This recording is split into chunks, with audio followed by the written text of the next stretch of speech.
everyone, it is Monday evening here. You're watching Lesbian Central and I'm Haley.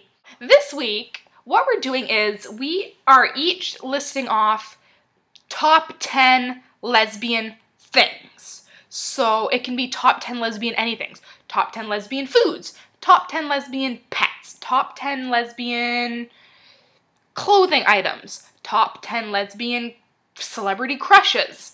I don't know, whatever you can come up with.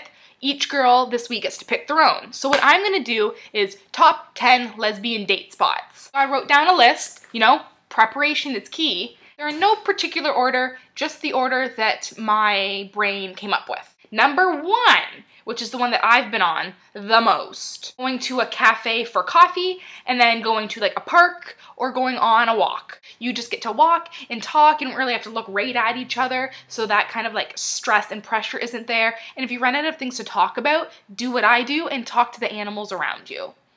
Does that make my girlfriend uncomfortable? Yes, it does. Do I continue to talk to the squirrels and the bunnies and the cats and the dogs that I see on a daily basis? Yes.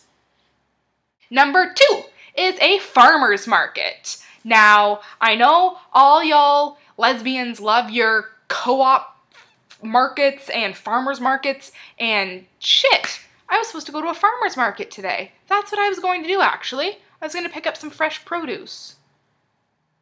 So am I just like a lesbian stereotype that I was just talking about? Number 3 is a dog park. Now, you have options here. You can go with a dog or without a dog.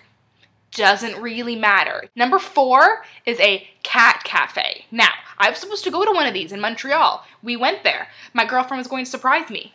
It wasn't open yet. But for how cool would that be on a date? Get to sit and have tea and coffee with cats surrounding you? What lesbian doesn't like cats? If you don't like cats, you're not queer. Joking. That's totally not true. You don't have to like cats. I like cats. We all know that. But you don't have to, and you can still be gay. Yeah.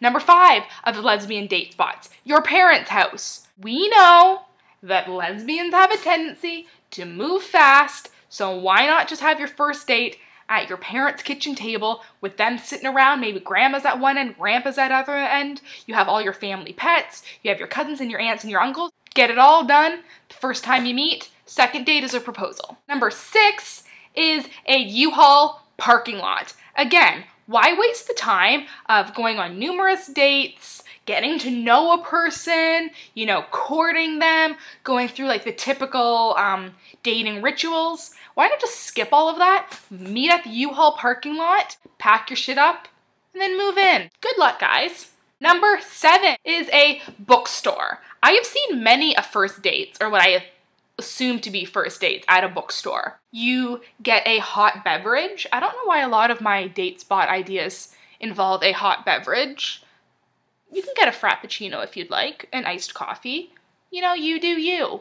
And then walk around up and down the book aisles pointing out this book that you like, that book that you like. Ooh, you know what you should do that I've done once? Is you bring a notepad and pens with you and you write down letters to put in your favorite books. So I did this once. I wrote a little note about how I was putting it in I was putting it in the first Harry Potter book. And you just write a note about how much this book has meant to you and how it's helped you through a time in your life, or just why you enjoyed it so much. And you stick it in the book, and the next person that comes along to pick up that book to read it or to look at it or to buy it finds a note in it. And how cute is that? Do it right now. You don't even have to do it on a date. You can do it on a single date. Be empowering. Take yourself out for a date. Get a hot beverage and put notes in books. Number 8 is a sex toy store. I think this would be a cool date idea. Just bypass all that awkwardness and just go right into strap-on talk, butt plug talk, lube talk. What other things do you have? Fantasy outfit conversations. There's so many different things that you can talk about in a sex toy store. I'm quite positive you will not run out of things to say. Number 9 is going for a hike. I know a lot of us lesbians like to be active, like to wear hiking boots, combat boots, Doc Martens, Bluntstones with rolled up jeans and a flannel on, maybe a puffy vest, a little toque, a beanie, and then go for a hike with a beautiful woman. Great! I think that sounds like a lot of fun. Bring some hot chocolate, ooh, some trail mix, and get down and dirty in the dirt. That's optional. You don't have to do that, but it kind of sounds fun. And number 10, my last lesbian date spot is a knitting class. I don't know why a lot of us lesbians like to knit. Now, I can't include myself in this stereotype that I'm making right now because I don't knit, I don't know how to knit, but I feel like a lot of the queer girls in my life knit on a regular basis, and that's a new thing that's emerging in our lives, and I see a lot of knitting classes out there. So cool, learn a new skill together. So there you go, guys. Those are my top 10 lesbian date spots. Maybe you guys got some cool date ideas from that.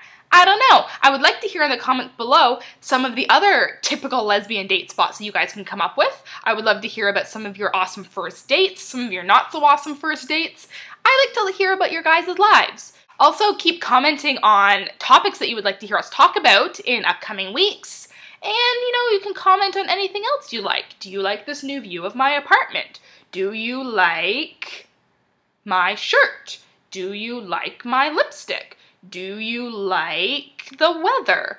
Do you like Harry Potter? Do you like anything? You guys can talk about whatever you'd like, whatever your little heart desires. Have a lovely rest of your day, evening, week, and I'll see you guys next Monday. Okay, bye! Mwah.